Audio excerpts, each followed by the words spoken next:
പാവയ്ക്ക ഉലർത്തിയത്. ഇതിലെ ചേരുവകൾ: 2 പാവയ്ക്ക ചെറുതായി അരിഞ്ഞത്, ഒരു വലിയ സവാള ചെറുതായി അരിഞ്ഞത്, മഞ്ഞൾപ്പൊടി 1/4 ടീസ്പൂൺ, സാമ്പാർ പൊടി 1-1.5 ടീസ്പൂൺ, ഉപ്പ് പാകത്തിന്, കായപ്പൊടി 1 നുള്ള്, ഒരു നെല്ലിക്ക വലുപ്പത്തിൽ പുളി പിഴിഞ്ഞത്, ശർക്കര ഉരുക്കി അരിച്ചെടുത്തത് 2 ടേബിൾ സ്പൂൺ, വെളിച്ചെണ്ണ 2 ടേബിൾ സ്പൂൺ, കടുക് കരിവേപ്പില ആവശ്യത്തിന്, വലിയ പച്ചമുളക് 2 എണ്ണം.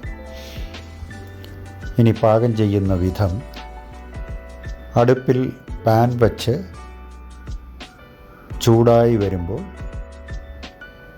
2 ടേബിൾ സ്പൂൺ വെളിച്ചെണ്ണ ഒഴിച്ച് അതിലേക്ക് കടുക് പൊട്ടിച്ച് കരിവേപ്പിലയും ഇടുക.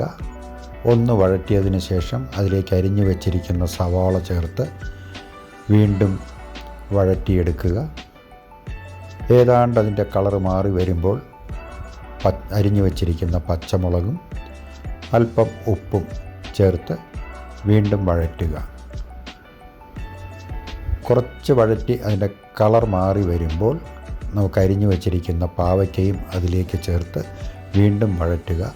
നല്ലവണ്ണം അതിൻ്റെ മൂത്ത് വരുമ്പോൾ അതിലേക്ക് കായപ്പൊടി, മഞ്ഞൾപ്പൊടി, സാമ്പാർ പൊടി ഇവ ചേർത്ത് വീണ്ടും നല്ലവണ്ണം വഴറ്റുക.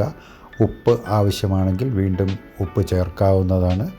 ഇതിലേക്ക് ഒരു നെല്ലിക്ക വലിപ്പത്തിലുള്ള പുളി പിഴിഞ്ഞതൊഴിച്ച് വീണ്ടും വഴറ്റിക്കൊണ്ടിരിക്കണം. അതിൻ്റെ കൺസിസ്റ്റൻസി ഏതാണ്ട് ആയി കഴിയുമ്പോൾ നമുക്ക് അതിലേക്ക് ഉരുക്കി അരിച്ച് എടുത്തിരിക്കുന്ന ശർക്കര അതും ഒഴിച്ച് വീണ്ടും ഇളക്കിക്കൊണ്ടിരിക്കുക.